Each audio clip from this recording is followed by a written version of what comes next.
Eu não quero fazer uma apresentação porque com certeza eu serei injusto com algumas pessoas aqui. Nós temos pessoas aqui da nossa congregação ali da Serra, né? Bairro Cascatas. Presbítero Clenildo, faça assim com a mão, meu filho. Presbítero Clenildo, que por sua vez é o vice-presidente do campo, do nosso campo. E temos um grupo de irmãos da nossa congregação do bairro Universal, lá do bairro Universal, do bairro Seringal, eu não sei se tem alguém, do bairro Barra Mares, presbítero Aloísio Tonetti. Cadê Aloísio? Está ali, né? Da nossa congregação de Bom Pastor. Temos alguém? Ainda não, né? Tem, né? Muito bem. Temos irmãos da nossa congregação de Bom Pastor. Nós temos alguns casais que ainda não são crentes, mas que estão nos dando a honra de estar conosco nesta noite. Nós temos um caso, às vezes, da irmã que já é crente, o esposo ainda não é crente, ou o esposo é crente, a esposa ainda não é crente, mas isso não importa, né? O mais importante é que você está aqui. Não importa se você é crente, se você não é crente, o mais importante é que você está aqui. Nós temos casais de outras igrejas evangélicas que estão aqui conosco nesta noite, né? Temos pessoas da igreja católica, né? Está conosco o Aldo, esposo da irmã Fátima, o irmão da irmã Fátima, a sua esposa. Mais alguém aí atrás que não é tão conhecido por nós? Tem o presbítero Elias, Elias, presbítero Elias. Nós temos um casal ali da Igreja Assembleia de Deus, pastoreada pelo pastor Bernardino. Eu quero dizer que vocês são muito bem-vindos. Se sintam todos como se você estivesse na sua própria igreja. Fique à vontade, sem timidez. Nós estamos aqui na presença de Deus, na presença do Senhor, para crescermos na graça e no conhecimento. Vamos ler a Bíblia. Eu não sei se todos trouxeram a Bíblia, mas nós vamos ler o nosso texto de base, que está no livro de Gênesis, o livro das origens, o livro do começo, Gênesis capítulo de número 2.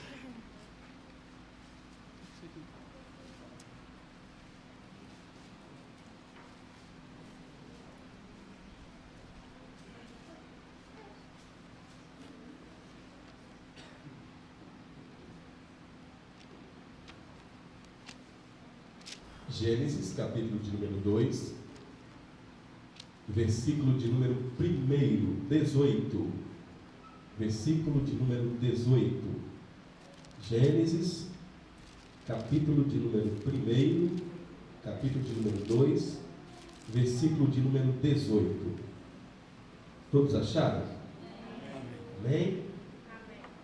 Diz assim a Bíblia: E disse o Senhor Deus: Não é bom que o homem esteja só. Far-lhe-ei uma adjuntora que esteja como diante dele.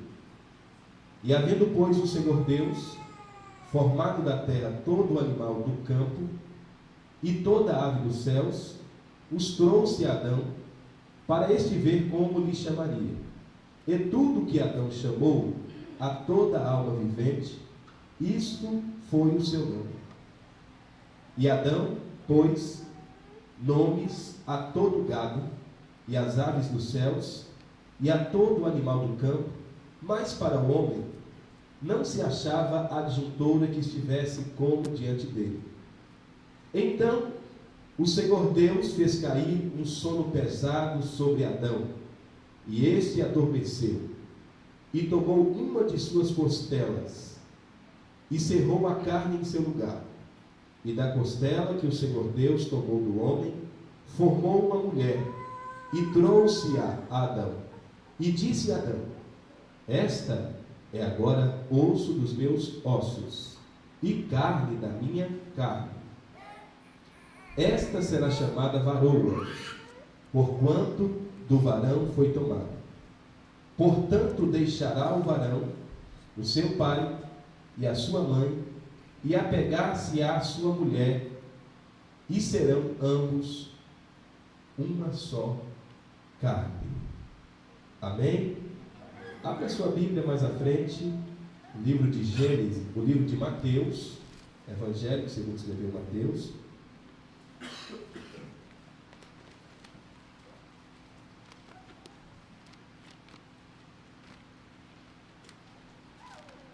Mateus capítulo 19.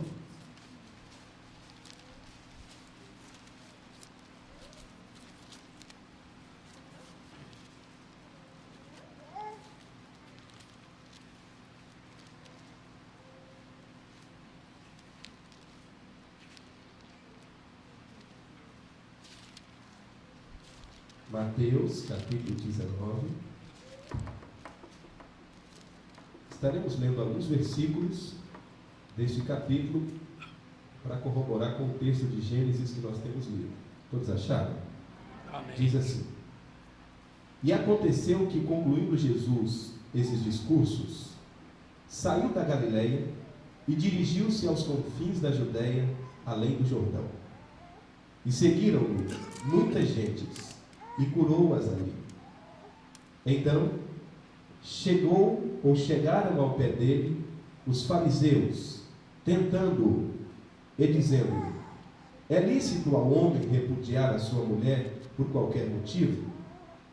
Ele, porém, respondendo, disse: Não tendes lido que no princípio o Criador os fez macho e fêmea, e disse: Portanto deixará o homem pai e mãe, e se unirá à sua mulher, e serão os dois numa só carne.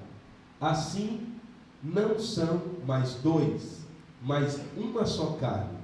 Portanto, o que Deus ajuntou, não separe o homem. E gostaria que todos repetissem comigo a frase do versículo de número 6, a parte B, que diz: Portanto, o que Deus ajuntou, não separe o homem. Mais uma vez: portanto, o que Deus ajuntou, não separa o homem. Pode assentar. Meus irmãos,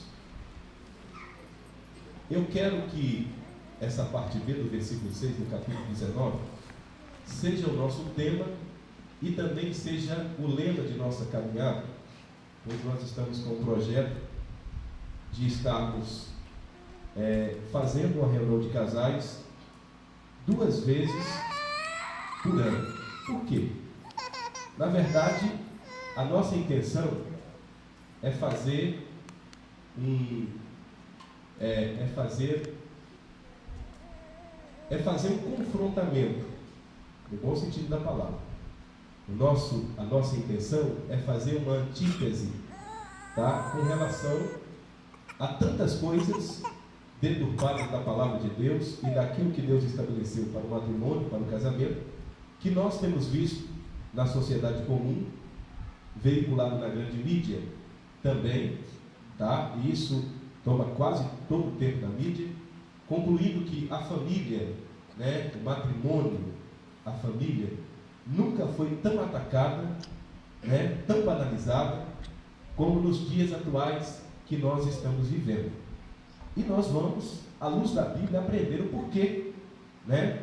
E a nossa intenção aqui é que você, nós estejamos um pouco mais conscientes dos perigos que nos cercam, estejamos, tá, em contrapartida também preparados e nos preparando para defender o nosso matrimônio à luz da palavra de Deus, com armas não perecíveis, mas com armas espirituais, com armas poderosas em Deus, que assim nós podemos vencer. Olha, ninguém conhece a vida particular do casal a não ser ele mesmo e Deus. Então, na medida que nós formos falando, e se por um acaso a palavra atingir algum ponto sensível, a nossa intenção aqui não é destruir, e sim construir. A nossa intenção aqui não é causar dissensão, e sim união. Tá? A nossa intenção aqui é que o seu matrimônio, seu casamento, não saia daqui pior, e sim melhor. Por quê? Porque nós não estamos aqui simplesmente reunidos em nome de uma ideologia qualquer, né, sem saber aonde nós vamos parar. Nós estamos aqui embasados na palavra de Deus, estamos aqui na presença do próprio Deus, e estaremos aqui, tudo que falarmos, tudo que pensarmos, tudo que nós discutirmos, será à luz da palavra do Senhor. Outra coisa, a Bíblia não vem de particular interpretação. Pode ser que a gente tenha, isso é muito natural, precisamos estar preparados para conviver com quem pensa diferente da gente, né? Com quem age diferente da gente. O que nós não podemos ter é preconceito, né? Preconceito. Preconceito é uma ideia preconcebida que alguém tem precipitadamente, sem conhecer o assunto como um todo, de alguém, de uma instituição, de uma pessoa, e não é o nosso caso. Obviamente que nós temos todo o direito de ter uma opinião contrária, de ter um posicionamento crítico, porque uma crítica deve ser feita com critérios, né? Se você não sabe nada sobre alguém, você não tem direito de criticá-lo, porque você não tem critérios para criticar essa pessoa. Então, é bem provável e possível que haja diferenças de pensamento. O mais importante de tudo é o princípio da respeitabilidade, né? Você pensa diferente em algum ponto, eu respeito, mesmo que eu não concorde. Eu penso diferente em algum ponto, você respeita, mesmo que nós não concordamos. Então existe a tese, a antítese e a síntese. Entendeu? A tese faz a proposta, a antítese faz a contraproposta e vai chegar num bom senso. E esse bom senso está onde? Qual é a verdade absoluta? Não é o que eu penso, o que eu acho, mas é a palavra de Deus. Amém? Amém. Amém, meus irmãos? Amém. Então, se a palavra atingir algum ponto sensível, eu estou falando que a gente já palestrou em reunião de casais e ouvir coisas desagradáveis, ofensivas, né, do marido, da esposa, e não é, obviamente, essa a nossa intenção. Até porque, se há alguma coisa muito íntima, muito particular, e você queria compartilhar, eu me ponho à disposição para ouvir você, ouvir a sua esposa, e nós lutarmos para estar assim tentando ajudar o irmão, auxiliar a irmã naquela dificuldade que os irmãos têm, que a pessoa está enfrentando. Todos nós precisamos de ajuda, né? Quando eu tenho alguma dificuldade, eu corro ao pastor Camargo, com a sua vasta experiência, converso com ele, né? Porque a experiência é a soma de tudo aquilo que se viveu. Se tem uma coisa que eu não vivi ainda, eu posso até ter um conhecimento teórico sobre aquilo, mas eu não conheço na prática. Experiência é a soma de tudo aquilo que se viveu. E ninguém é ninguém isoladamente. Nenhum de nós somos absolutistas. Nós precisamos simplesmente uns dos outros. Nós nos completamos uns nos outros. Nós só crescemos um cooperando com o outro. Amém, meus irmãos? Amém. Fica bem claro isso? Amém. Bem definido? Muito bem. O texto que nós lemos em Gênesis é um texto interessante. Esse texto me ensina que Deus, Ele não somente faz coisas aleatoriamente, mas Deus, Ele dá sentido às coisas que Ele faz. Primeiro, Deus não faz nada para acabar. Deus não faz nada para durar pouco. Deus, Ele tem na sua natureza divina, Ele tem a eternidade. Então, a visão de Deus é uma visão que abrange a eternidade. Então, tudo que Deus faz, Ele faz com a intenção de que aquilo dure para sempre, né? Para sempre. E o casamento também é assim. O texto que nós lemos mostra que Deus, Ele criou Adão e criou Eva em tempos diferentes e de formas diferentes. A Bíblia diz que o Senhor Deus tomou do pó da terra, confeccionou um boneco de barro, soprou nas suas narinas o fôlego de vida e o homem veio a ser alma vivente. Bom, eu não sei quanto tempo durou, porque a Bíblia não diz, mas Deus foi criar Eva um bom tempo depois que Deus criou Adão. É por isso que a gente manda, porque nós fomos criados primeiro. Quem manda é o homem e acabou. Amém? Amém. Amém, né? Em casa você resolve com a sua esposa. Então vejam bem, é brincadeira. Deus fez o homem e não fez Eva no mesmo dia e não criou Eva da mesma forma como o Senhor criou Adão. E por quê? Aí está a pergunta por entre linhas. O Senhor Deus não somente cria as coisas, mas Ele dá sentido às coisas. Deus quis despertar a percepção de Adão. Adão, tudo para ele era novo. Tudo para Adão era inédito. Adão não foi criado sabendo de tudo, absoluto. Absoluto é só Deus. E Adão, ao ser criado, mesmo que ele não passou por um ciclo de gestação, não nasceu como nós nascemos, ele foi criado já numa idade adulta, que eu não sei que idade, né? Na sua maturidade psicológica, emocional e física. Mas Adão, ele não sabia de nada. E Deus que o criou também era o seu professor, era o seu mestre, era o seu instrutor. E o Senhor Deus tinha o propósito de criar a mulher.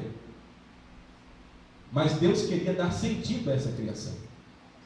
E para despertar a percepção de Adão, para que Adão percebesse que a criação não estava completa, que havia uma lacuna, que havia um espaço vazio. E Deus precisava que Adão percebesse isso. Deus criou Adão tal como nos criou, tal como nós nascemos, com as suas necessidades emocionais, sentimentais, psicológicas, físicas, sexuais, em todos os aspectos. Por que Deus criaria o homem assim? Para não criar uma fêmea que correspondesse com ele e ele correspondesse com ela. Bom, então o Senhor Deus deu uma tarefa a Adão. Tudo para Adão era novo. Deus mandou que Adão desse nome a toda a criação. Deus mandou Adão colocar nome nos gados, nas aves dos céus, nos animais domésticos, nos animais selvagens, em todos os animais. Bom, e Adão foi colocando nome. E na medida que Adão colocava nome, ele foi percebendo que cada macho tinha a sua fêmea, igual a ele. Uma fêmea que correspondia com ele em todos os aspectos e sentidos. A conclusão de Adão então foi que ele não tinha uma fêmea que correspondesse com ele. Ele não tinha uma fêmea que pudesse coabitar com ele. Bom, diz um certo filósofo que a diferença do animal racional que somos nós para o animal irracional é que nós pensamos e eles também pensam. A diferença é que eu sei que eu penso e ele não sabe que ele pensa. Ele pensa e não sabe que ele pensa. Eu penso e sei que eu penso. Adão tirou conclusões. Adão foi criado à imagem e semelhança de Deus. Isso abrange a expressão física, a expressão física de Deus, a expressão de Deus no que diz respeito ao seu caráter, ao seu intelecto. E Adão percebeu que, literalmente, nem tudo estava perfeito. Tudo era belo. Imagina o mundo com a ausência do pecado. Imagina especialmente o lugar onde Deus criou para que Adão tivesse habitado, um lugar sagrado. O lugar onde o Senhor descia todos os dias para falar com Adão, para sanar as suas dúvidas, para responder às suas indagações. E não havia dúvida, seja no âmbito da ciência, da espiritualidade, que Adão não tivesse a resposta, porque o próprio Deus o falava. Adão percebeu que nenhuma das fêmeas poderia corresponder com ele. Não poderia ser um elefanta, uma girafa, uma hipopótamo. Não poderia ser. Então Adão ficou triste. E lá no mundo original era inadmissível que houvesse tristeza, porque tudo era perfeito. Mas Deus desceu e subentendemos, percebeu que Adão estava triste. Resultado, quando Adão percebeu que faltava uma fêmea que correspondesse com ele, o Senhor então fez que Adão adormecesse em profundo sono, tirou uma das suas costelas, e da costela que o Senhor tirou do homem, ele fez a mulher, Eva, nossa primeira mãe, e trouxe a Adão. Eu não sei aonde Deus foi fazer Eva, não sei se ele escondeu atrás de uma moita, não sei se ele foi para uma outra extremidade da terra, eu só sei que Deus fez Eva longe de Adão. Depois que Deus fez Eva e que Adão despertou do sono, a Bíblia diz que o Senhor trouxe Eva a Adão e colocou Eva na frente de Adão. E Adão ficou encantado, porque Eva não parecia com a hipopótama, também não parecia com a elefanta, não parecia com a girafa. Eva era igual a ele, porém no sexo feminino. Era uma varoa. A palavra varoa quer dizer mulher, a palavra varão na linguagem bíblica quer dizer homem. Então quer dizer, era uma mulher igual a ele. Adão teve uma lua de mel que eu não sei quanto tempo durou, mas deve que foi a mais bela lua de mel, com ausência de todo senso de pecado, né? Adão ficou tão alegre que ele tocava Eva e dizia assim: essa serve, essa dá, essa é carne da minha carne e osso dos meus ossos, essa será chamada varoa, porquanto do varão foi tomado. A partir disso, o Senhor Deus institui o casamento. Deus toma a palavra e diz: portanto, a partir desse momento, a partir desse evento, a partir desse episódio, Deus estava proferindo o futuro dos descendentes de Adão e Eva. O Senhor diz: deixará o homem a casa do seu pai e a casa da sua mãe, e unir-se-á a sua mulher, e serão ambos numa só carne. Amém? Amém. Amém? Amém. Poderíamos encerrar nossa história aqui, não é verdade? Poderíamos encerrar, porque a lei tronco é original, é completa, é absoluta, mas tudo bem. Existem 5 instituições que Deus criou indiretamente, mas Deus criou. Estava no projeto original de Deus que assim o fosse. A primeira instituição é o matrimônio. Foi o Senhor Deus pessoalmente, ao criar o primeiro homem e a primeira mulher, foi Ele quem instituiu o matrimônio. Matrimônio é a união de um homem com uma mulher pela aliança do casamento. Do matrimônio nasceu a família, marido, esposa e filhos. A união de famílias forma a sociedade, e a união das sociedades forma a nação. E em último lugar, o Senhor instituiu a igreja, tá? Por causa do pecado. A igreja, quando eu digo a igreja, obviamente eu não estou me referindo a uma denominação, a Assembleia de Deus, eu estou falando das pessoas que realmente representam Deus e têm a sua palavra como regra de fé e prática. A igreja que é conhecida pelas suas características, não pelo seu nome, né? Não pela sua identidade jurídica, pelo seu logotipo, mas é conhecida porque ela é sal, ela é luz, ela é luzeiro, ela é povo seu, zeloso, especial, de boas obras, ela é sacerdócio, ela reflete para o mundo aquilo que Jesus era. Porque Jesus falou: enquanto eu estou no mundo, eu sou a luz do mundo, mas eu vou voltar para o Pai. Então nós, a igreja, tá? Tal como a lua que não tem luz própria e dependemos da luz do sol para refletirmos, então nós precisamos brilhar como Jesus brilhou. Então vejam bem aqui, fala comigo: matrimônio, Matrimônio. família, Família. sociedade, Sociedade. nações Nações. e igreja. Igreja. Lembra-se que a igreja foi instituída por causa do pecado. Se não fosse o pecado, o mundo seria uma grande família, uma comunidade global, né? Uma grande cooperativa, onde tudo se resumiria em 2 mandamentos apenas: amarás o Senhor teu Deus sobre todas as coisas e ao teu próximo como a ti mesmo. Então a igreja foi instituída, porque Jesus falou que Ele ia estabelecer a igreja, e a porta do inferno, ou as portas do inferno, não prevaleceria contra ela. Se eu perguntasse aqui, por exemplo, entre o matrimônio é indivisível, matrimônio e família é indivisível. Família é a sequência do matrimônio. Família são filhos, mãe e pai, marido, esposa e filhos. Se eu perguntasse aqui, dessas instituições que eu citei, qual é a mais importante? Talvez alguém diria: é a sociedade. Talvez alguém diria: são as nações. Talvez alguém diria: é a igreja. Talvez alguém diria: é a família. Bom, obviamente que a mais importante instituição de todo o segmento da sociedade é a família. A família é conhecida como a célula-mãe, é conhecida como a base, como o fundamento de toda a sociedade. Olha, de sorte que, se hoje o que a gente vê, e o grande perigo é que a nossa mente já vai ficando condicionada a essas coisas, vamos perdendo a sensibilidade.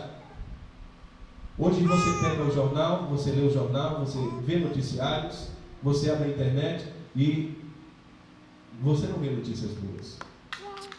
Tá? E tudo isso começa a partir da família. A partir da família. A família é a base. A família é o alicerce.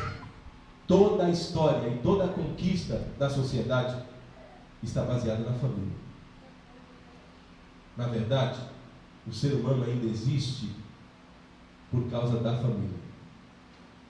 Amém? Amém. Então vejam bem. Se a família é a base, se a família é o fundamento, se a família é a célula-mãe de toda a sociedade, por que a família é a instituição onde menos se cuida, onde menos se instrui, onde há menos diálogo, onde há menos investimento, quer no âmbito político, social, quer no âmbito religioso e espiritual? Por quê? Tá? Isso é uma grande negligência. Se quisermos consertar as coisas, todo o conjunto da sociedade, temos que começar pela família. Tá certo? Então, a mais importante instituição não é a igreja, não é as nações, não é a sociedade, não são as nações, não é a sociedade, mas é a família. É a família. Eu costumo dizer o seguinte: quem serve a Deus, todas as pessoas que pelo menos têm uma curiosidade de conhecer a Bíblia, sabem muito bem que nós estamos vivendo em um mundo que Deus não programou. Não é este o plano original de Deus. Você vê que o Apocalipse mostra o retorno do Gênesis, é como se fosse um ciclo, onde tudo volta aonde começou. O plano original de Deus para Adão e Eva, como matrimônio, para a família, para a sociedade, para as nações, o plano de Deus volta ao original. Você vê o Senhor Deus fazendo promessas para aqueles que permanecerem na fé, lá em Apocalipse, que eram promessas feitas para Adão e Eva em Gênesis, o fruto da árvore da vida, né? Promessas que demonstram o plano original de Deus, que foi interrompido pelo pecado. Amém, meus irmãos? Amém. Antes de nós darmos sequência, cadê a irmã de Deus? Parece que as irmãs confeccionaram aí uma urna para gente, para você. Talvez a pessoa quer fazer uma pergunta e fica assim um pouco inibido, um pouco tímido. Então, tem uma caixinha ali onde você pode depositar a sua pergunta anônima. E eu não sei se eu vou poder respondê-la. Se eu não puder, eu vou atrás da resposta. Se eu não puder responder hoje, a gente vai atrás da resposta. Mas, o que acontece? Você tem vergonha de fazer uma pergunta, não quer se expor? Você faz a pergunta, nós vamos ler a pergunta aqui e vamos refletir sobre ela e vamos procurar uma solução. Bom, então vejam bem. Lá no capítulo 19 de Mateus, que nós lemos na sequência, depois que nós lemos o livro do Gênesis, nós vemos os fariseus, que era uma das facções da religião judaica, tá? Quando nós chegamos no Novo Testamento, esse período de 434 anos que nós temos do Antigo Testamento para o Novo Testamento, em torno da fé judaica e da Torá, tá? Havia muitas discussões, muitas escolas teológicas surgiram, entre elas fariseus, saduceus, essênios, zelotes. E os fariseus eram os mais notórios, os mais notáveis, fariseus e saduceus. Eles, na verdade, eram o grupo pensante, dominante, era o grupo que compunham o Sinedri, ou Sinédrio, o Supremo Tribunal, a instituição mais importante, na ótica deles, para a nação e a fé judaica. Bom, então, Eles chegam para Jesus e fazem uma pergunta. A pergunta é lícito ao homem repudiar a sua mulher por qualquer motivo?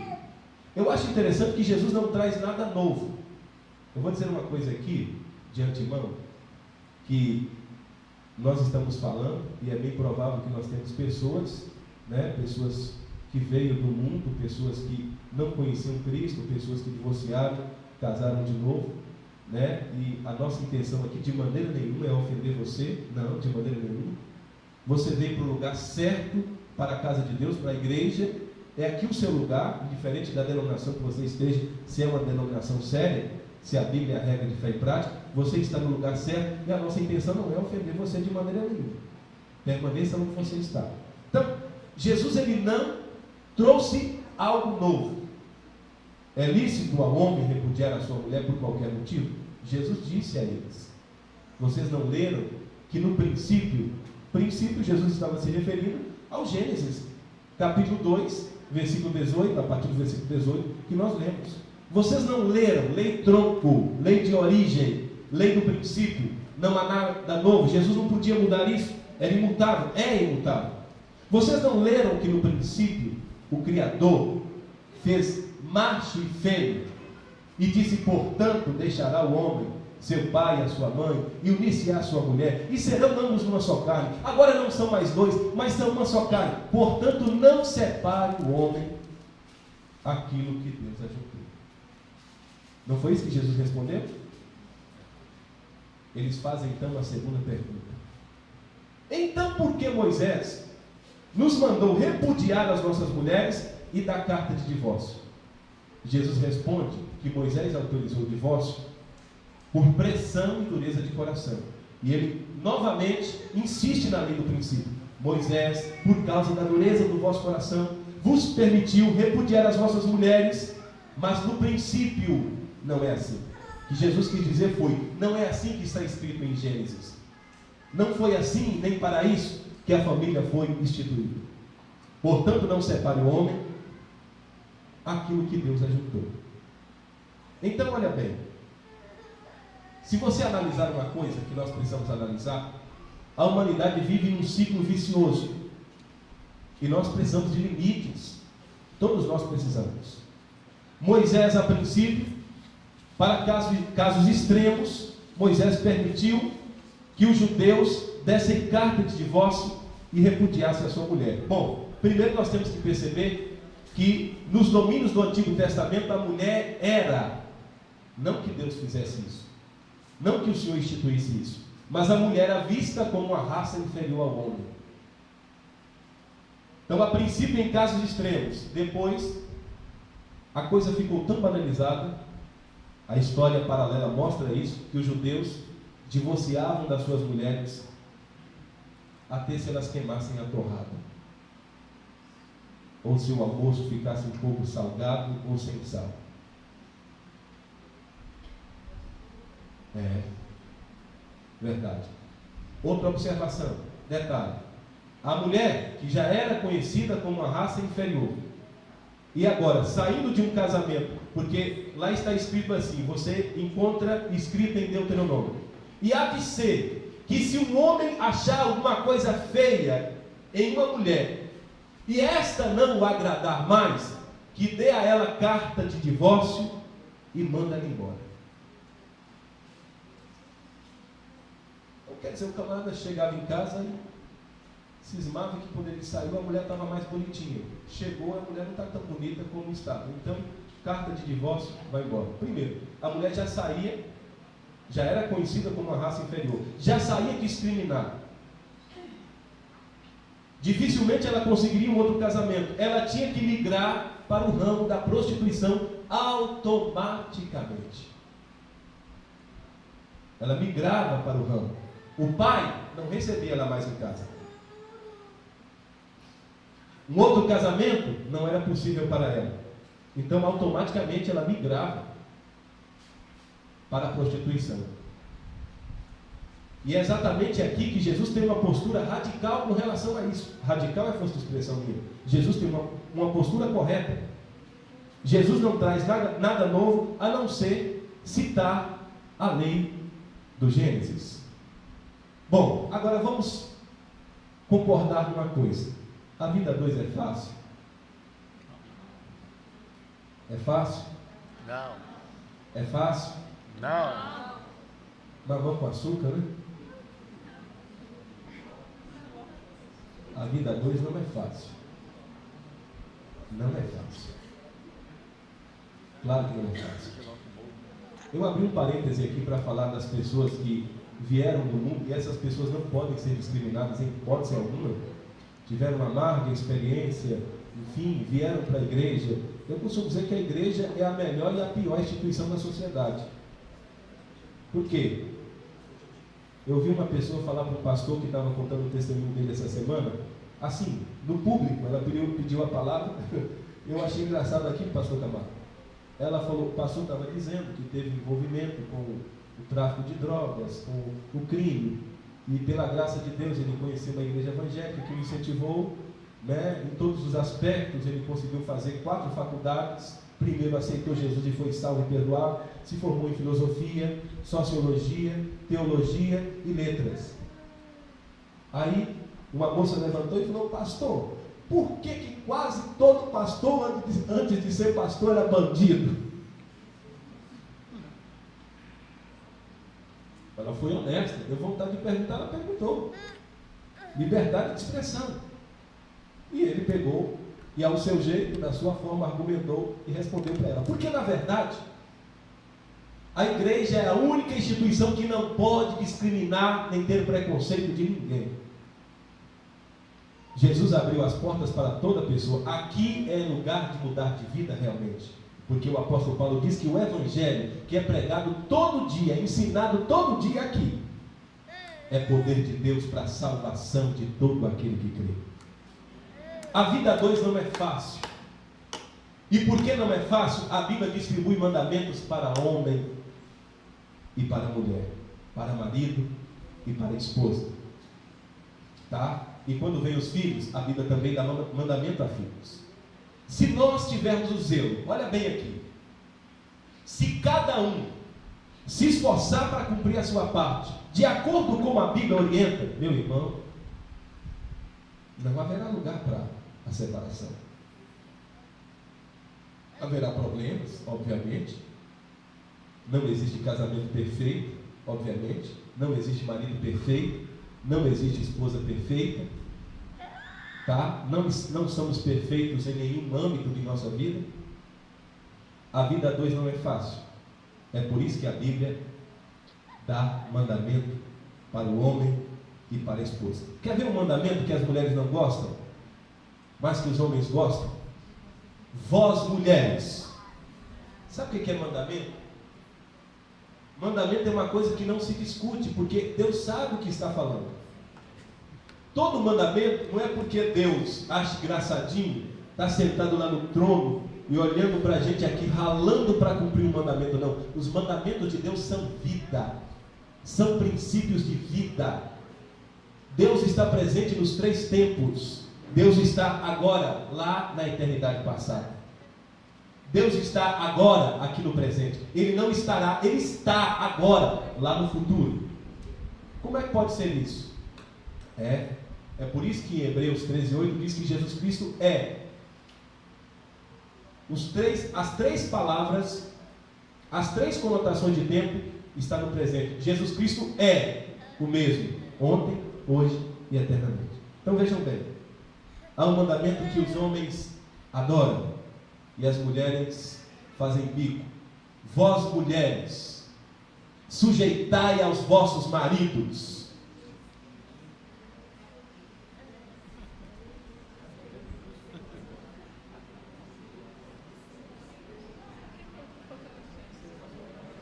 Em outras palavras, vós mulheres, fiquem sabendo que quem manda é os homens.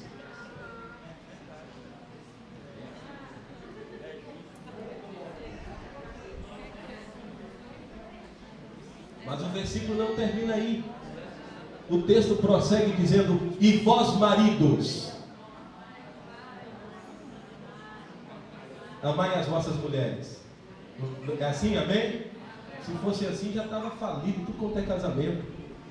Amai as vossas mulheres tendo como guia, como referência, o amor de Cristo para a igreja. Se o marido amar a esposa como Cristo amou a igreja, meu irmão, se essa mulher é salva, e se ela tem juízo na cabeça, ela vai ter prazer em ter esse homem como cabeça? Sim ou não? Sim. Qual foi a maior prova, qual é a maior evidência do amor de Cristo para a igreja? Morreu por ela, irmão. Eis a questão, né? Pois é. Se não morrer até ontem, vai aprender, está disposto a morrer hoje, porque é assim que a Bíblia manda. Vós, mulheres, sabe o que é ser cabeça? Maridos, homens, sabe o que é ser cabeça? Ser cabeça, em primeiro lugar, é ser sacerdote do lar.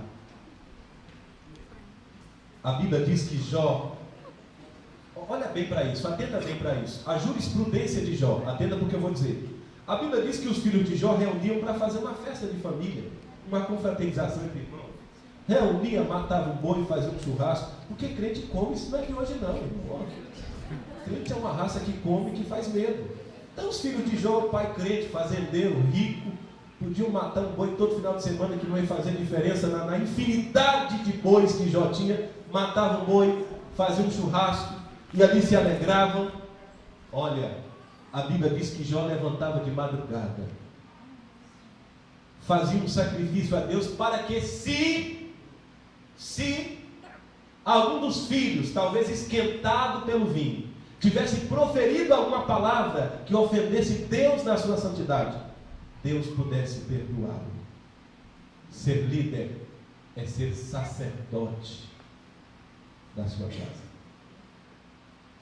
A esposa vem para a igreja, para a oração, buscar Deus em favor da família, para Deus abrir a porta.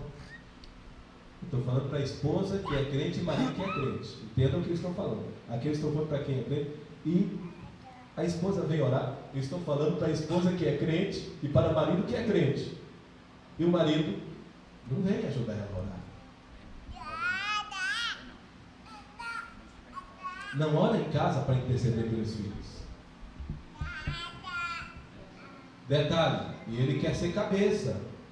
Quem manda aqui sou eu. Ser cabeça é ser provedor.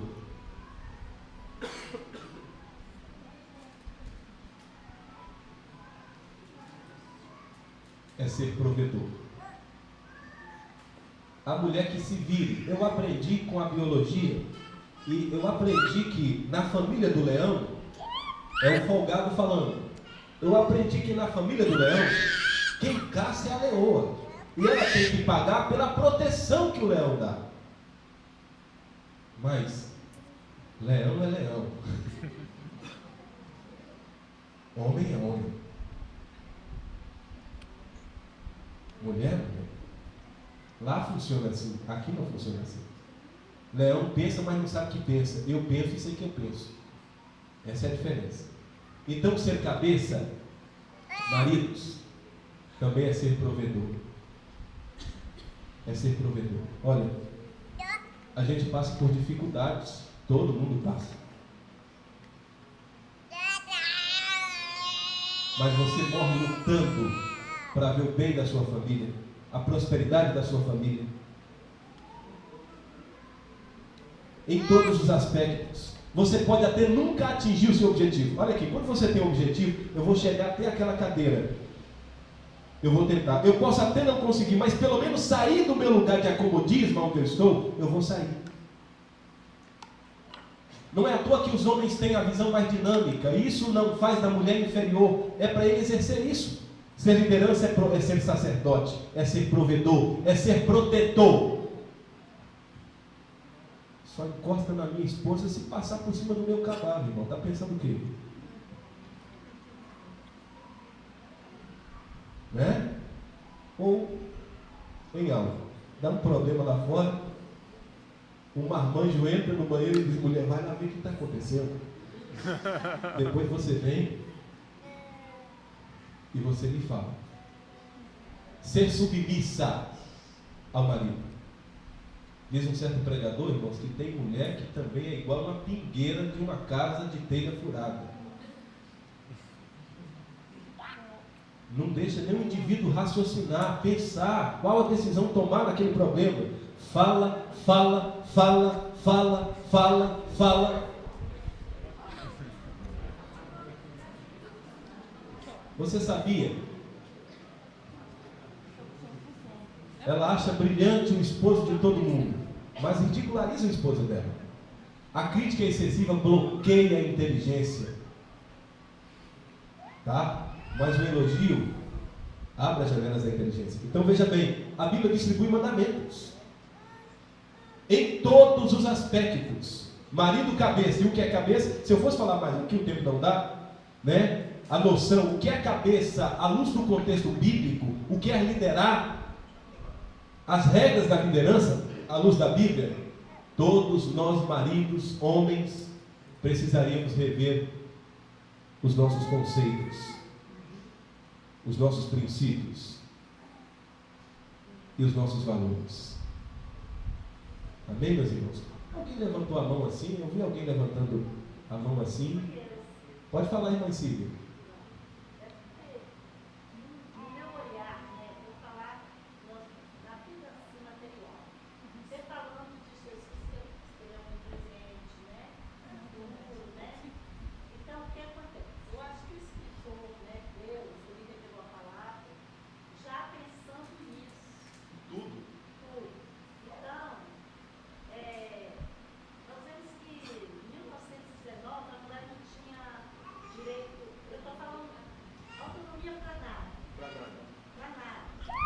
A senhora está falando isso aí, tem homem pensando aqui assim, época boa,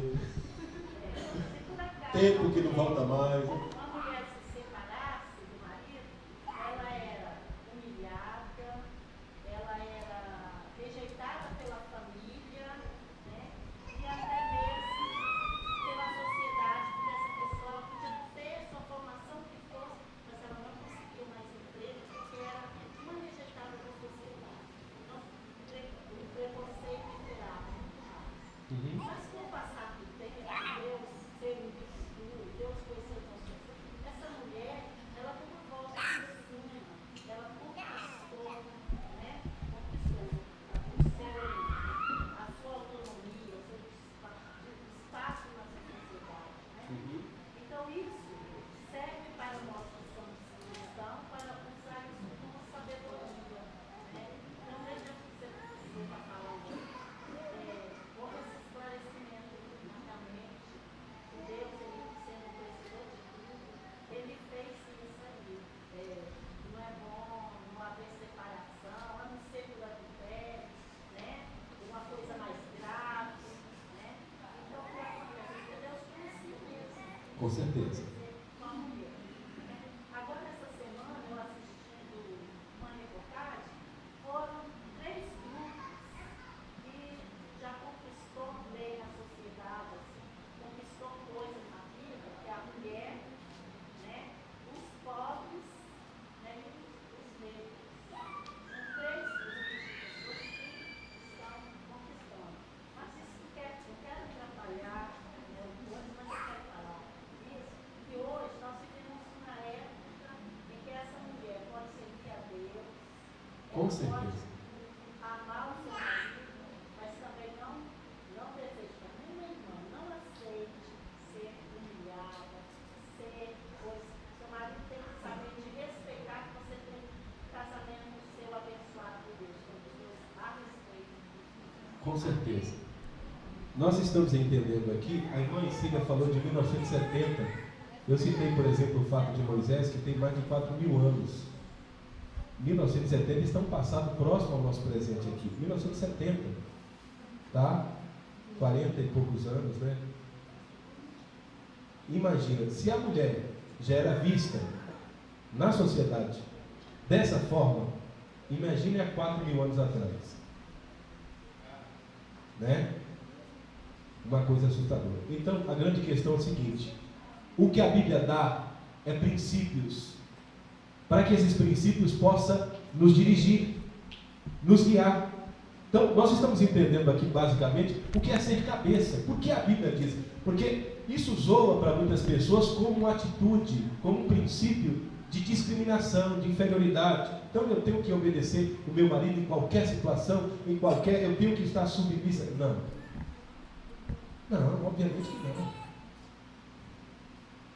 Ser liderança, ser cabeça, nós já citamos aqui, ser sacerdote do lar, ser provedor, ser protetor, ser visionário, tá? Tudo isso e muito mais. Agora, a esposa, hoje, graças a Deus, por essa igualdade, né, irmão?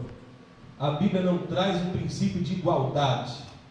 A Bíblia coloca o homem no seu lugar e a mulher no seu lugar. Estabelece um princípio de respeitabilidade. O homem respeitando a esposa na sua posição. Marido respeitando a esposa na sua posição. Esposa respeitando o seu marido na sua posição. Então, olha bem. E outra coisa que a Bíblia diz: o mandamento para marido e para esposa. E vós, pais, não provoqueis a ira a vossos filhos. Ensina o menino no caminho que se deve andar. Bom, hoje é uma discussão no Brasil quem é competente para poder educar os filhos. Se é o Estado, se é a escola, se é a família. A Bíblia diz que é a família. Educação de filhos é responsabilidade de pai e de mãe. Tanto a educação espiritual, de acordo com a sua religião, como a educação moral. Tá? A escola vai dar uma educação profissional. E a Bíblia diz também: e vós, filhos, honrai ao vosso pai e à vossa mãe, que é o primeiro mandamento com promessa. Qual é a promessa desse mandamento? Que viva longos dias e dias prósperos. Filho que não honra pai e mãe, lamentavelmente é o que nós estamos vendo, né? A mortandade de jovens não é esse o único fator, mas é um dos fatores em meio a tantos fatores, né? Tantos jovens sendo mortos e assassinados, como nós estamos vendo. Bom, abra sua Bíblia em 1 Coríntios.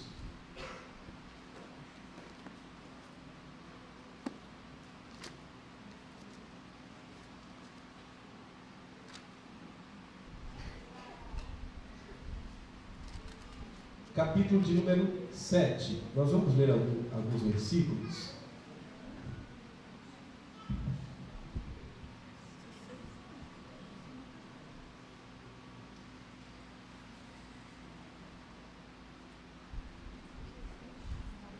Então, irmãos, educação de filhos é competência de pai e competência de mãe.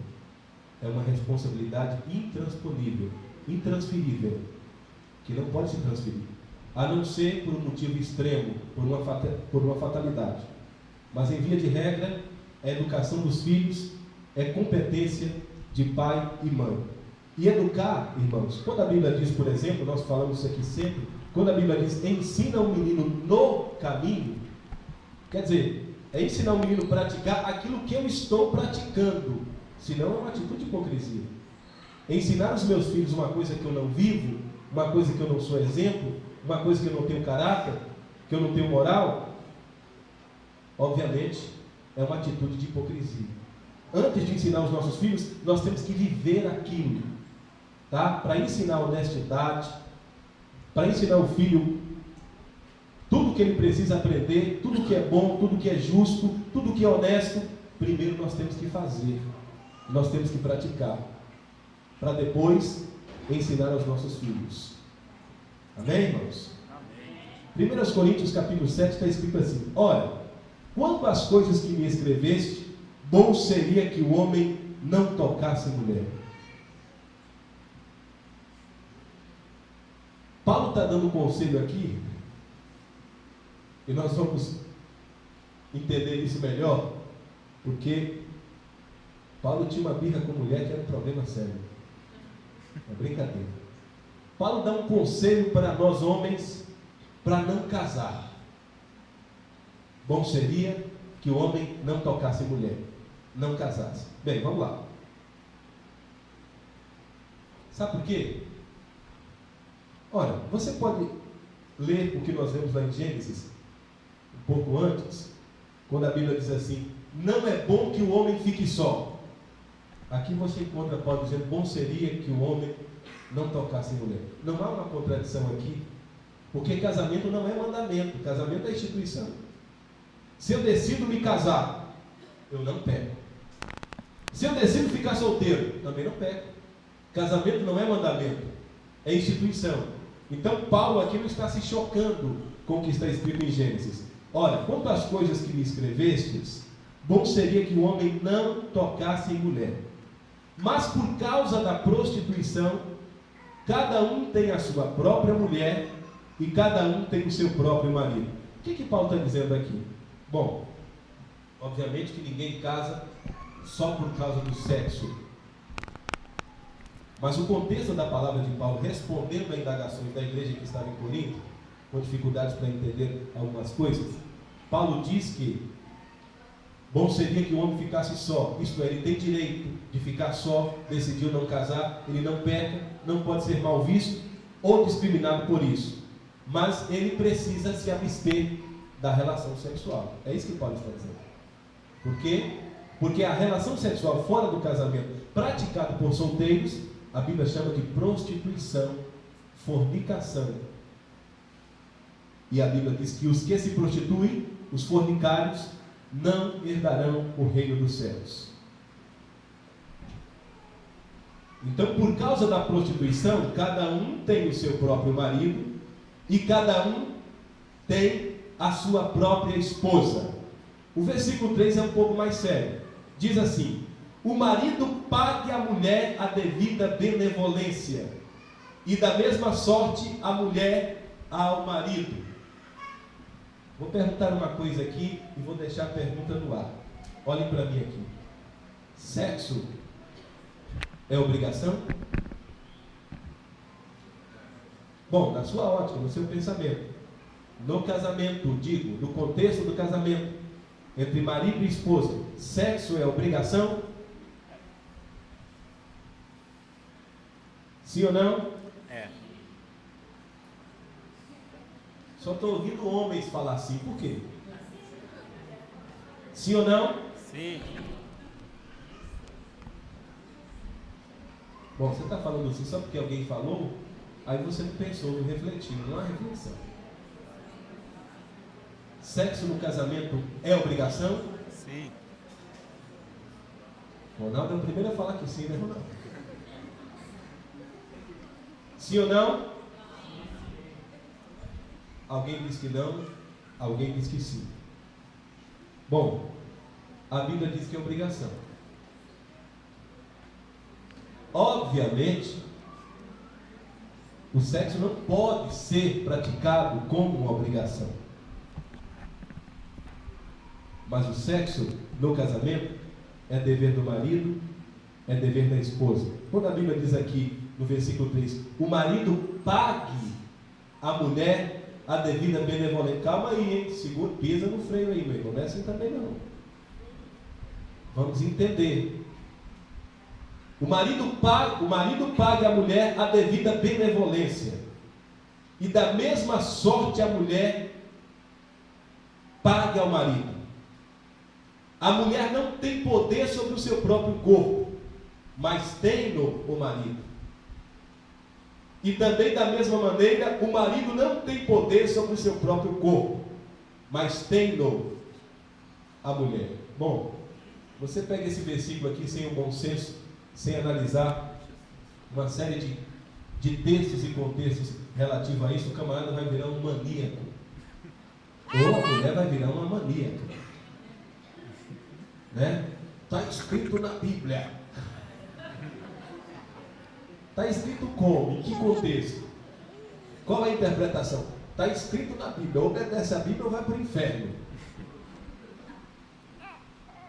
Irmãos, nós já entramos no assunto do sexo e nós estamos num ambiente apropriado para isso. O sexo é uma coisa maravilhosa. É uma bênção de Deus para o marido e para a esposa. Olha, Deus criou os instintos e impulsos sexuais para serem desfrutados dentro da legalidade do casamento E o sexo tem duas finalidades.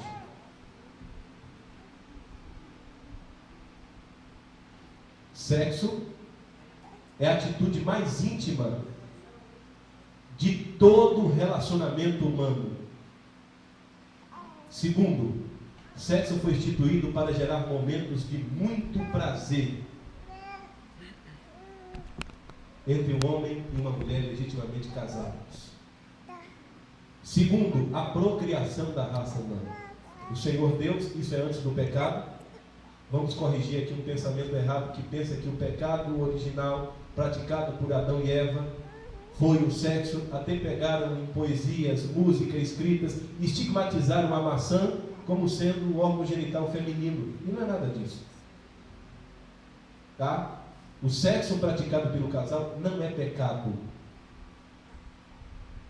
Não é pecado. O sexo foi criado com duas finalidades. Primeiro, há quem diz que a primeira finalidade é procriar a raça humana.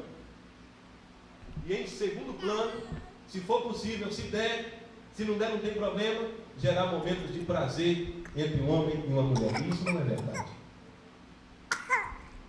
O sexo foi criado com a primeira finalidade. Deus conhece você e eu melhor do que ninguém.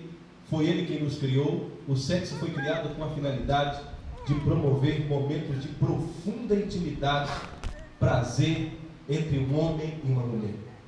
Portanto e para tanto, ele deve ser praticado periodicamente por marido e esposa, tá? Marido e esposa, sem nenhum sentimento de culpabilidade, sem nenhum peso de consciência, porque foi o Senhor que criou para marido e esposa desfrutarem.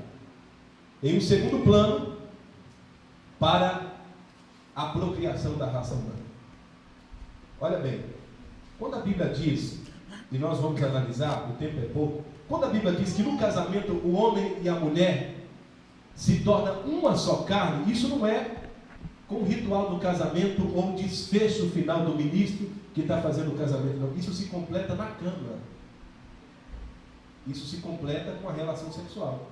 De sorte que a base do altar do casamento é o sexo. Isso é tão verdade que Paulo diz que aquele que sai da órbita do casamento e pratica sexo com uma mulher que não seja a sua, ou com um marido que não é a sua, ele faz-se impuro, uma só carne com a prostituta, ou vice-versa. Entenderam? Então, é na relação sexual, depois dos trâmites legais do casamento, é na cama, na relação sexual, que o homem e a esposa se tornam uma só carne. Eu vou falar uma coisa aqui, parece até engraçada, mas interessante. Quando a gente fala de sexo, e eu perguntei aqui se sexo é obrigação, os homens foram os primeiros a falar, né, em alto e bom som, e até com a voz grossa. Ronaldo foi o primeiro que falou. Né, Ronaldo? É imperativo. Não precisaram nem pensar para isso. Bom, então, certa vez eu estava ouvindo um debate, e no debate havia 2 pastores e uma doutora, crente evangélica, com formação na área da sexologia, da psicologia. Bom, e de repente ligou para o programa uma moça, uma jovem senhora, de mais ou menos 22 anos, e ela perguntou para a mesa de debatedores. Ela disse que não sentia necessidade sexual, e que o esposo, de vez em quando, bom, irmãos, eu julgo que vocês tenham maturidade, vocês não vou escandalizar com o que eu vou falar. Ela disse que de vez em quando ela encontrava o esposo na prática da masturbação. E a pergunta dela foi: então eu tenho que praticar sexo com meu esposo por obrigação? E a pergunta foi destinada a um pastor, e o pastor ficou todo desajeitado, né? Porque homem é meio suspeito para responder isso. Se ele falasse, não, você tem que, é sua obrigação, homem é meio suspeito. Aí o pastor gaguejou, deu uma volta e acabou não respondendo a pergunta. Passou para o outro também pela mesma forma. Passou para a mulher, a doutora. Bom, ela virou e falou assim: minha filha, você tem quantos anos? Ela disse: eu tenho 22 anos. Se você não sente desejo sexual, você pode estar com alguns problemas. Tá? Você pode estar com problema psicológico, emocional, físico, ou com problema moral. A mulher foi assim, direta. Você sente atração sexual por outro homem? Não, a doutora falando, eu estou perguntando, porque de repente você não sente atração sexual pelo seu marido, mas sente por outro homem. E se assim está acontecendo, seu problema é moral, você precisa de cuidado espiritual, precisa de um conserto para com Deus, para alcançar uma libertação disso aí. Mas eu quero responder para você, e era um sábado. Resumindo a resposta, a doutora falou: e eu quero responder para você que você está no auge da sua idade sexual. Ou você toma uma posição, procura um especialista, se cuida, se orienta, ou você vai perder seu marido, meu filho. Aproveita que hoje é sábado, sai com seu marido para dar uma volta e dá um cansaço nesse homem. Eu estou repetindo as palavras da doutora aqui. Mas qual é a minha observação? Se fosse um homem, se fosse um pastor que tivesse respondido isso, meu irmão, mas homem só pensa em sexo. Quem respondeu foi uma mulher. Então vocês brigam com ela. Pois é, irmão, mas não, o pastor tinha formação, era doutor também, mas o camarada ficou acanhado, porque o homem já é suspeito. Muito bem, resumindo, aqui o apóstolo Paulo está dizendo, está orientando. Quando eu falei com os irmãos aqui, nós aprendemos na lição passada, ou retrasada, que o casamento é monogâmico e é heterossexual. Não há bigamia ou poligamia. O casamento é monogâmico. É os padrões que a Bíblia estabelece. A sociedade mostra um outro padrão.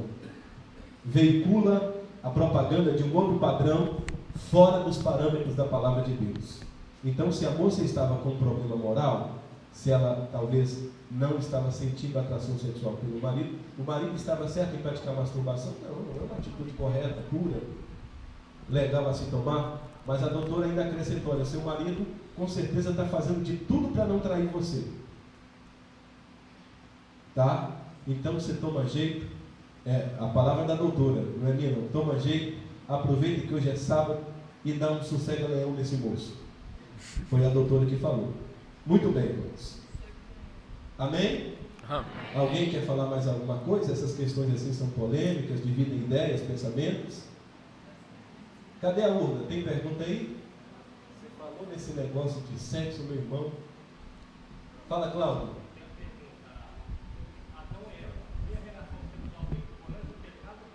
Antes do pecado. E foi uma festança, meu irmão. Não queira saber. A primeira relação sexual de Adão e Eva vocês estão rindo de quê? A primeira relação sexual de Adão e Eva foi antes do pecado. Caim, antes de Adão e Eva, resumindo, não está escrito, mas subentende. Antes do pecado, Adão e Eva tiveram relação sexual, fecundaram, tiveram filhas mulheres. Deus estava preparando o canteiro para a procriação da raça humana. E os primeiros filhos de Adão e Eva foram filhas, que a Bíblia não registra nomes. Tá? O escritor sagrado, ele não registra nome e não dá muita ênfase à história de mulheres. E a Bíblia registra o nascimento de Caim, isso depois do pecado. Mas, obviamente, quando Deus criou Adão e Eva antes do pecado, o Senhor falou: sede, pois, fecundos, frutificai, multiplicai e enchei a terra. Isso foi antes do pecado. Tá? Essa história onde foi estigmatizado que a relação sexual foi o pecado praticado por Adão e Eva, o pecado original, não é verdade. Não é verdade. Tem algumas perguntas aqui.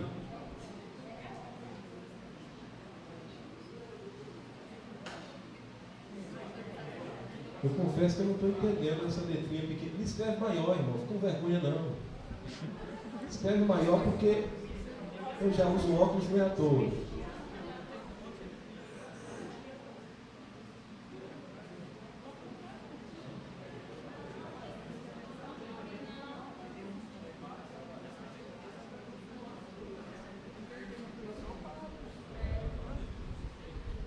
Muito bem. Obrigado, irmão. Irmãos, tem uma pergunta aqui. E essa pergunta ela tem mais de 2000 anos de discussão. Tem uma pergunta aqui que Pedro ficou com medo de responder ela. Tiago, João, Bartolomeu, o único que teve a audácia de falar sobre isso foi Paulo. A pergunta é: Mateus 19, versículo 9, Jesus disse que qualquer um que repudiar sua mulher, se não por causa de prostituição, comete adultério. Explica-nos essa prostituição como é. Bom, uma pergunta que tem mais de 2000 anos de debate e parece que até hoje não tomaram uma posição definitiva com relação a ela. Não é uma pergunta fácil de responder. E se a pessoa que destinou a pergunta tiver um pensamento contrário ao que eu vou falar aqui, eu respeito. Obviamente eu respeito. Mas há muitas correntes teológicas que interpretam esse texto. O capítulo 19 de Mateus, este versículo aqui em particular, o versículo 9, é a polêmica da coisa. Vejam bem. Nos originais, segundo dizem os teólogos conservadores, a palavra prostituição aqui não está falando do adultério.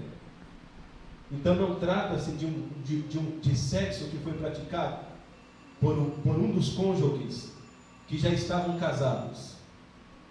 Tá? A prostituição aqui, segundo o que o original diz, fala da prática sexual no período do namoro e do noivado. Porque o que acontece?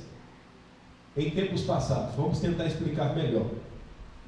Aqui na nossa cultura, o noivado não tem o mesmo valor do que o noivado lá em Israel, na cultura antiga. Uma moça noiva, uma moça desposada, ela tinha a mesma responsabilidade, o mesmo compromisso do que como se ela fosse casada. Bom, esse princípio não mudou. Uma moça noiva, ela tem que ser fiel ao seu noivo, sim ou não? Sim. Ou vocês acham que não? Sim ou não? Sim. Sim ou não? Sim. Bom, e se essa moça está noiva? Isso é de acordo com o que está escrito no original. Se essa moça está noiva e ela diz que é donzela, ela diz que é pura, e na primeira noite de lua de mel, essa moça, o rapaz vai constatar de que ela não é pura, não é virgem, como ela diz. Estou respondendo baseado no que diz o original. Ele tem poder para diluir este casamento. Este casamento perde toda a validade religiosa e jurídica. E se não me falha a memória, até hoje no Brasil é assim em alguns países civilizados. Então essa palavra prostituição, porque a palavra prostituição, todo comportamento sexual ilícito brota de uma palavra grega chamada porneio. E etimologicamente falando, os comportamentos sexuais vão sendo divididos por palavras que vão definindo cada comportamento sexual. E prostituição aqui, tá? Prostituição fala do sexo antes do casamento. Então, respondendo a pergunta de quem respondeu, Jesus estava se referindo a isso.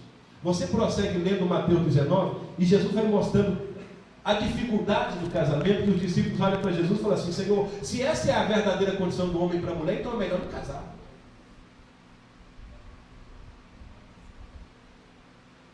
É melhor não casar. Porque o termo aqui não trata de adultério, não trata do sexo praticado por homem casado ou mulher casada. Trata da prática sexual antes do casamento. E aí esse casamento, ele é, no original nem fala divórcio. No original fala que esse casamento ele é diluído, ele é dissolvido. Ele perde sistematicamente toda a validade religiosa e jurídica. O que está escrito em Mateus 19. Eu expliquei.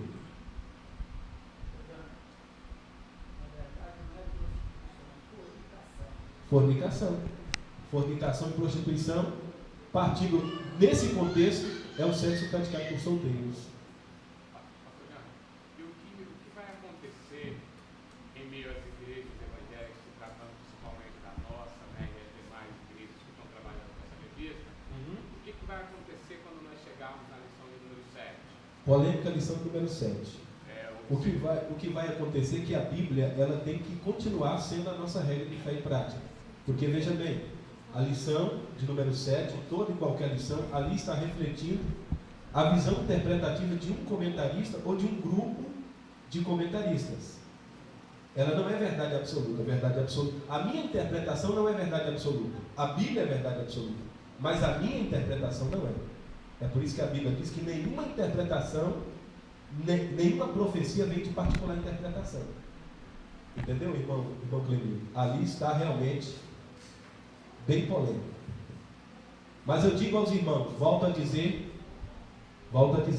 você aceitou Jesus já com um problema nessa área, você está no lugar certo. Não pode ser discriminado. Jesus falou, vinde como estás. Aquele que vem a mim, de maneira alguma lançarei fora. Jesus falou. O irmão está com um problema no casamento. Ele é crente, ela é crente. Vou sair da igreja por isso. Não, senhor, é aqui o seu lugar.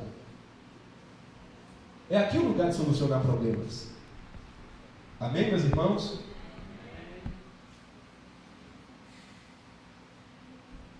Aqui é a mesma pergunta. Por favor, comente Mateus 19:9.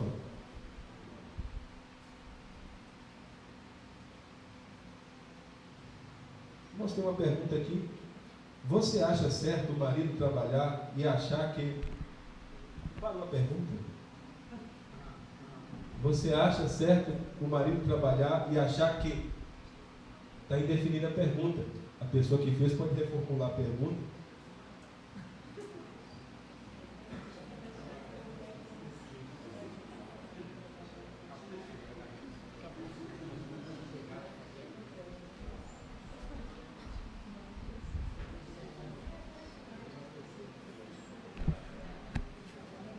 Eu quero pedir aos irmãos que escrevam, os irmãos que estão escrevendo, você está escrevendo para outro ler. Você já sabe a pergunta que você vai fazer, então escreva bem claro, porque eu estou tendo uma certa dificuldade. Não sei se é visual, não sei se é intelectual, mas estou tendo uma certa dificuldade para entender as perguntas aqui. Amém?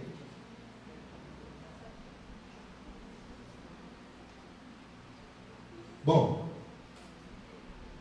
deixa essa aqui para observação. Não consegui interpretar. Mas eu dei espaço aos irmãos também para perguntar.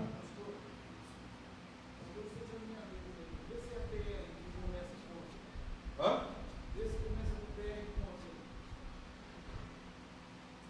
Me ajuda aqui, irmã de Deus. Está esperando o quê? Se me ajudar, quando chegar em casa, você vai ver. Tem outro microfone aí.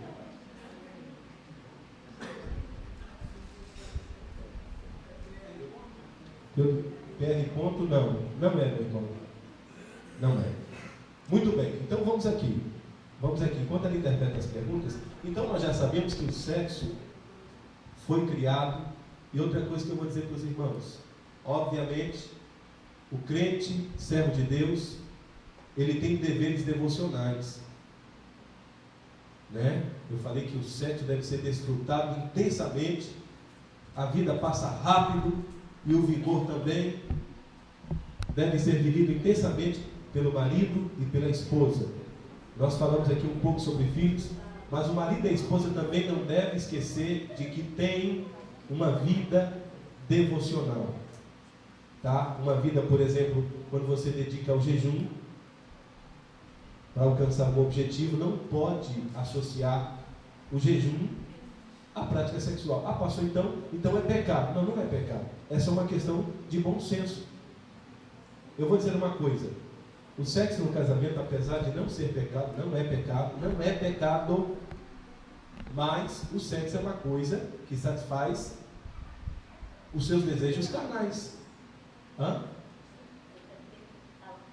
Deixa eu concluir esse raciocínio, já vou deixar a senhora falar. Então veja bem, o sexo, o marido e a esposa que possuem uma vida devocional, uma vida que precisa tirar momentos para oração, para o jejum. Bom, e por falar em jejum, aqui embaixo aqui o apóstolo Paulo falou o seguinte: quando o marido e a esposa, nós já sabemos que não dá para associar sexo e jejum. Ou você consegue? Alguém consegue? Alguém consegue? Algum irmão, alguma irmã? Você consegue fazer sexo ao mesmo período que você está jejuando? Você consegue? Bom, então veja bem. Então há um consenso aqui de que não dá para associar. Agora veja bem, o apóstolo Paulo, para a dedicação ao jejum ou a um período de oração, o apóstolo Paulo ensina que deve haver o consentimento mútuo. Mútuo. O marido diz assim: olha, eu vou jejuar 30 dias. Não, peraí, deixa eu terminar. É uma metáfora. Eu vou jejuar 30 dias. A esposa está de acordo? Ela está de acordo? Há um consentimento mútuo? Se há, porque Paulo orienta aqui que o marido e a mulher não devem se apartar sexualmente por muito tempo. Porque Paulo diz para que Satanás não vos tente na vossa incontinência, quer dizer, na vossa fraqueza. Não pode aproveitar desses versículos interpretados ao seu jeito, né? E chegar em casa e falar assim: a Bíblia diz. O que a Bíblia diz? Como é que a Bíblia diz? Amém? Tem uma pergunta aqui interessante, ó. Sexo oral é pecado? Não, essa pergunta para mim é uma pergunta simples, interessante. Tá? E a minha resposta pode até não estar de acordo com o que a pessoa pensa, com o que a pessoa acha. Eu respeito. A consciência é sua. Mas na minha concepção é pecado. Na minha concepção, sexo oral, isso age contra a consciência cristã. Causa desconforto à consciência cristã. Se você tiver um pensamento diferente, eu concordo. É você e a sua consciência. Eu respeito. Não quer dizer concordo. Eu respeito. Então, é a minha resposta com relação a isso. Se alguém pensa diferente, é você e a sua consciência. Eu respeito. Mas isso é o que eu penso. Amém? Amém fraco, né? Amém.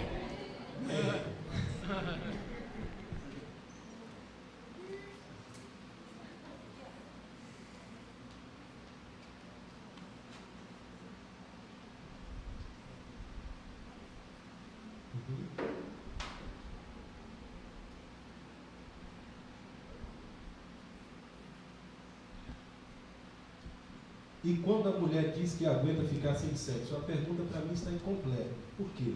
Quando ela aguenta, em que contexto? No contexto do jejum, para uma vida devocional? Ou um problema de frigidez, um problema onde há realmente a ausência total do apetite sexual? Eu não consegui entender a pergunta. Tá? Quando a mulher diz que aguenta ficar sem sexo. Bom, eu entendo que na vida sexual, aquele mandamento que a Bíblia diz: amarás o teu próximo como a ti? Amarás o teu próximo como a ti? Eu entendo que na vida sexual, um busca a felicidade e a completude do outro. Se a intenção da esposa é buscar a felicidade do marido no momento do sexo, e se a intenção do marido é buscar a satisfação da esposa, a felicidade da esposa no momento do sexo, ambos vão se completar. Ambos vão se completar. E outra coisa também é o seguinte: tudo está relacionado. Vejam bem aqui. O homem, todo mundo sabe isso, não é nenhuma novidade. O homem, ele se atrai pelo que vê. Essa é a natureza biológica do homem. O homem, ele já anda pronto. A mulher não é assim. A mulher é um negócio mais delicado, mais singelo, né, pastor? Então o homem se atrai pelo que vê, em via de regra, pode até ter exceção, mas o homem, ele tem a natureza biológica sexual do homem, que o homem, ele se atrai literalmente pelo que vê. A esposa não, né? A esposa não. Aí quando o cara namora, quando o indivíduo namora, ele leva chocolate, né? Leva flores, tá? Para o homem isso pode não fazer muita diferença, mas a mulher é diferente. Para a mulher é diferente. E às vezes o indivíduo, lembrando bem, o sexo, tá? O seu ponto ápice é na cama, mas o sexo está relacionado toda a vida do casal.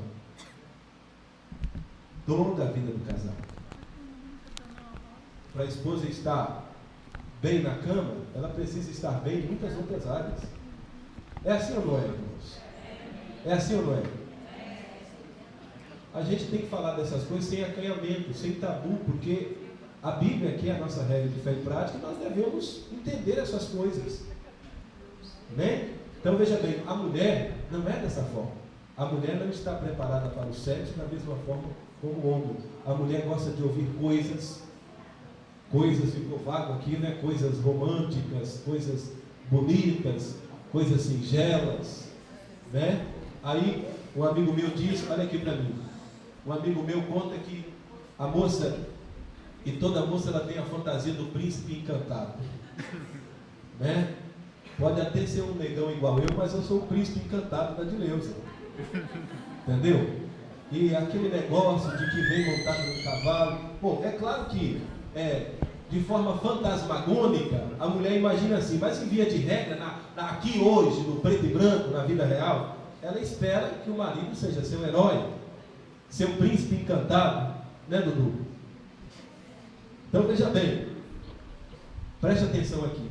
Aí um amigo meu contou que quando ele tinha um amigo que namorava, eu não sei se ele estava fazendo uma metáfora, ou se aquilo realmente aconteceu, eu estou igual um mosquito da dengue, eu só estou veiculando o vírus, só estou falando. Então veja bem, ele disse que o camarada gostava de sentar com a namorada em noites de lua cheia e falar poemas como o sol que desponta no oriente e embala também contente no leque do coqueirá, um negócio mais ou menos assim. E ele sentava, olhava para a lua, a namorada sentada do lado, ele olhava para a lua e falava assim. A moça olhava e falava, como a lua está bela. Ele virava e falava assim, bela? A lua perde 10-0 para você, bela para você. Na noite de nuvens, quando a lua não aparecia, ela sentava e falava, a lua não apareceu. Ele dizia, ela foi confrontada pela sua beleza e pelo seu resplendor. Sentiu tanta vergonha que se escondeu atrás das nuvens negras e não apareceu porque sabia que você está aqui. Aí, a moça criou aquela expectativa de um camarada romântico, né? De um camarada que fala coisas doces, coisas bonitas, casou. Uma semana depois, eles sentaram. A postura dele já não era mais a mesma. Ela virou e falou assim, meu amor, como a lua está bonita. Ele virou para ela e falou assim, ô praga, você nunca viu lua não? A lua aparece quase todo dia. É a primeira vez que você está vendo lua? É. O cara não é honesto. Ele cria uma expectativa no período do namoro, né? De que ele é aquele cara dos quadrinhos, aquele camarada que a moça imagina. E quando casa, o anjo vira um desarranjo, né? E aí a vaca vai para o brejo. Então, irmãos, mas em via de regra, nós homens, que temos uma natureza muito selvagem, temos uma natureza, nesse quesito nós somos radicalmente diferentes da esposa, tá? O camarada ele deve ser igual aquele judeu Indiana Jones, em busca da arca perdida. Ele deve estudar a sua esposa a vida inteira e sempre lutando para melhorar a sua vida sexual. Está entendendo?